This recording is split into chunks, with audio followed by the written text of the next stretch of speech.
ପିଲାମାନେ ମାନେ ଆମେ ତ ମୃତ୍ତିକା କ୍ଷୟ କ'ଣ, ମୃତ୍ତିକା କ୍ଷୟ ହେଲେ କ'ଣ କ୍ଷତି ହୁଏ ତାହା ଆଗ ପିରିୟଡ଼ରେ ଆଲୋଚନା କରିଥିଲେ।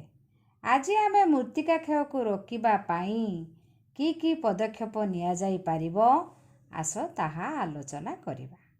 ପାହାଡ଼ ପର୍ବତରେ ଗଛ ନଥିଲେ ଲଣ୍ଡା ପାହାଡ଼ରେ ବର୍ଷା ହେଲେ ମାଟି ଅତଡ଼ା ଖସେ, ମାଟି ଧୋଇ ହୋଇଯାଇ ମୃତ୍ତିକା କ୍ଷୟ ହୋଇଥାଏ। ଏହିସବୁକୁ ରୋକିବା ପାଇଁ ଆମେ ପାହାଡ଼ ପର୍ବତରେ ଅଧିକ ଗଛ ଲଗାଇବା ଆବଶ୍ୟକ।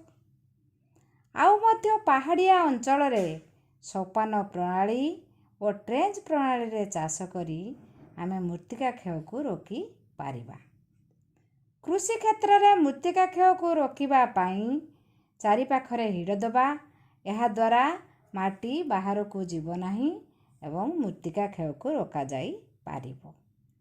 ପଡ଼ିଆମାନଙ୍କରେ ମୃତ୍ତିକା କ୍ଷୟକୁ ରୋକିବା ପାଇଁ ଅଧିକ ଘାସ ରହିବା ଉଚିତ। ନଦୀ କୂଳରେ ମାଟି ଖାଉଥିବା ସ୍ଥାନରେ ପଥର ବନ୍ଧ ଦେଇ ମୃତ୍ତିକା କ୍ଷୟକୁ ରୋକାଯାଇପାରିବ। ଏହିସବୁ ଉପାୟରେ ଆମେ ମୃତ୍ତିକା କ୍ଷୟକୁ ରୋକିପାରିବା।